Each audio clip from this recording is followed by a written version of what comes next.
कांग्रेस सरकार ने अपने 10 साल में 5 लाख करोड़ रुपए की सब्सिडी दी थी। एक साल में खेती पर जो खर्च होता था उतना तो बीजेपी एनडीए की सरकार 3,75,000 करोड़ रुपए सीधे किसानों के बैंक खाते में जमा कर देते।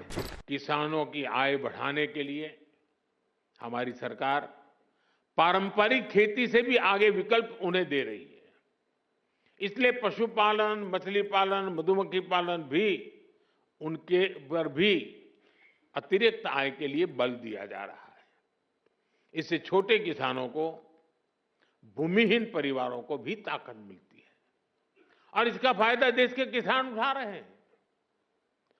अब जैसे शहद उत्पादन का सेक्टर है, 11 वर्ष पहले जितना शहद भारत में पैदा होता था, आज उसका करीब करीब 2 गुना शहद उत्पादन भारत में होता है।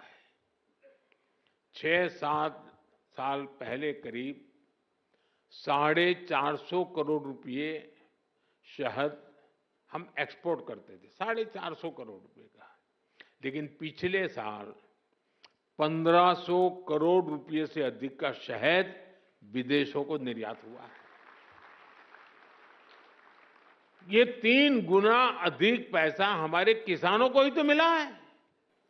मैंने लाल किले से विकसित भारत के 4 मजबूत स्तंभों की चर्चा की है।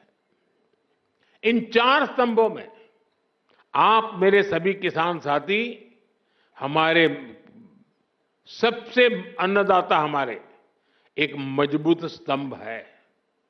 बीते 11 वर्षों से सरकार का निरंतर प्रयास रहा है कि किसान सशक्त हो, खेती पर ज्यादा निवेश हो। हमारी ये प्राथमिकता खेती के बजट में भी दिखती है। बीते 11 वर्षों में खेती का बजट करीब 6 गुना बढ़ गया है। इस बढ़े हुए बजट का सबसे अधिक फायदा हमारे छोटे किसानों को हुआ है। मैं आपको एक उदाहरण देता हूं। आपको पता है कि भारत अपने किसानों को खाद पर सब्सिडी देता है। कांग्रेस सरकार ने अपने 10 साल में खाद पर 5 लाख करोड़ रुपए की सब्सिडी दी थी। मेरे आने से पहले 10 साल में 5 लाख करोड़। हमारी सरकार ने, भाजपा एनडीए की सरकार ने पिछले 10 साल में खाद में जो सब्सिडी है वो 13 लाख करोड़ रुपए से ज्यादा दी है। साथियों, कांग्रेस सरकार एक साल में खेती पर जितना खर्च करती थी, एक साल में खेती पर जो खर्च होता था उतना तो बीजेपी एनडीए की सरकार एक बार में पीएम किसान सम्मान निधि के रूप में किसानों के बैंक खाते में जमा कर देते हैं।